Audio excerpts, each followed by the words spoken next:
y'all doing? For this book review, we're going to go over to Book 7 of the Barsoom series by Edgar Rice Burroughs, and as a fighting man of Mars, and the fighting man in question is a Martian soldier by the name of Tan Hadron of Hastor. And okay, and so here it is. This guy who's a lonely soldier who, despite his one of his parents being of higher rank, he himself doesn't have much.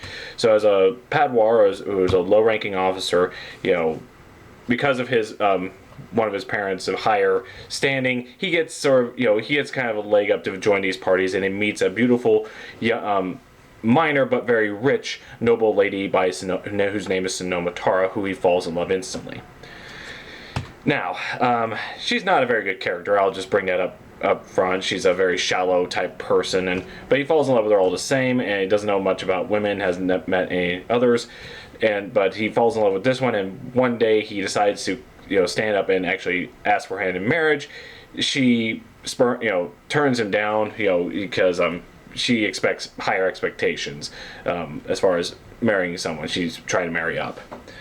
But after that, right when he leaves, she is not long after that, she gets immediately kidnapped by this blue flyer, which is kind of gives some clues of where they're from. But as they had apparently, when they were being chased by some of the patrols, they shoot a ray that destroys all the metal of the ships, and leaves everything else behind, so it leads crashing to their death. So a little investigation, Tan Hadron finds out through questioning and talking to John Carter that they're of that there's probably just one kingdom here, was Jahar. That's what it is. So it's from there that is where most likely these kidnappers come from, and where they've taken Sanoma Tora, and that's where he's going to try to investigate and try and rescue her.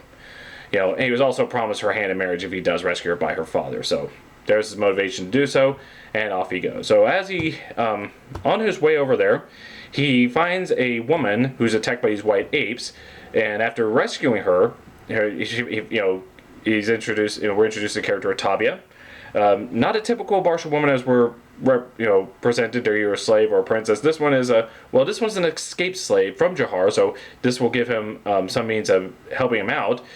Short hair, kind of suited for outdoors, not dressed like a typical lady at all, but capable of weapons. Has got a good wit, good companion. It instantly takes a liking to Tavia, but sees her only as a friend. Of course, he still has his heart on Sanoma Tora.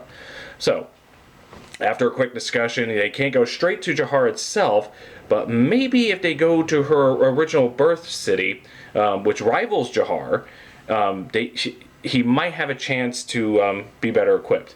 So let's see. I think if I recall, his flyer was damaged, so they use hers, and which has the insignia of Jahar and also has a blue paint, which later is found out is a means of protecting against the metal, against the ray that destroys other metals.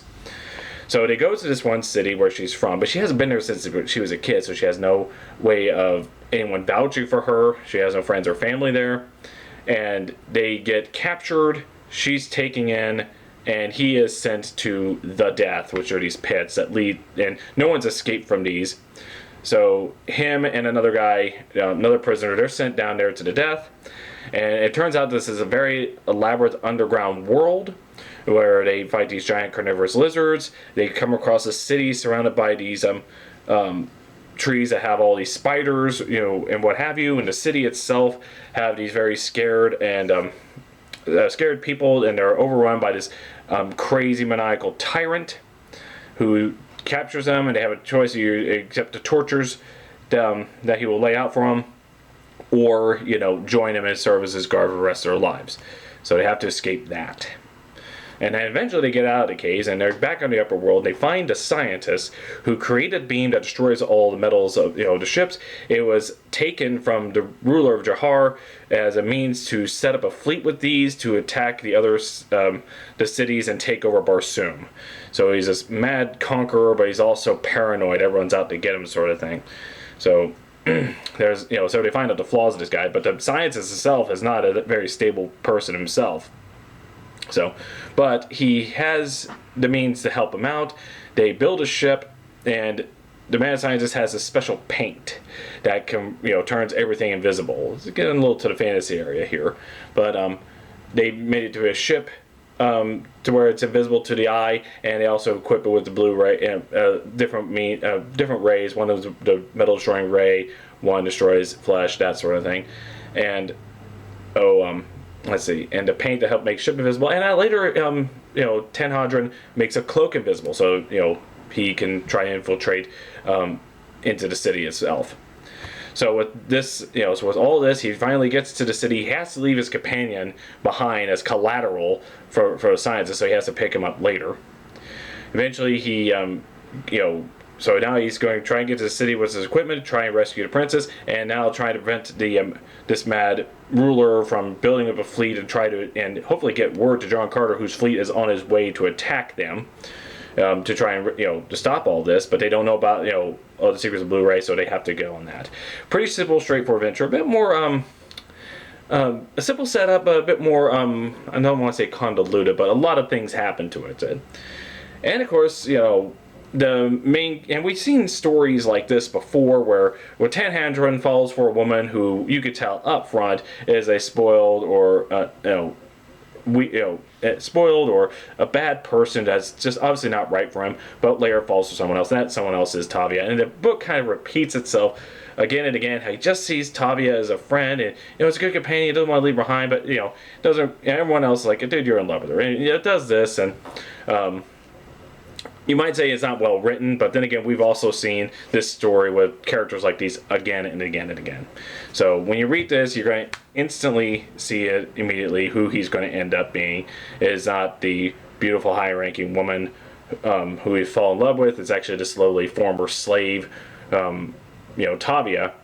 And of course, I'm going to spoil this for you. In typical Edgar Rice Burroughs fashion, there's more to Tavia besides being a slave, because again, if it's not up front that they're, that they're high up there, it'll be later revealed that they are.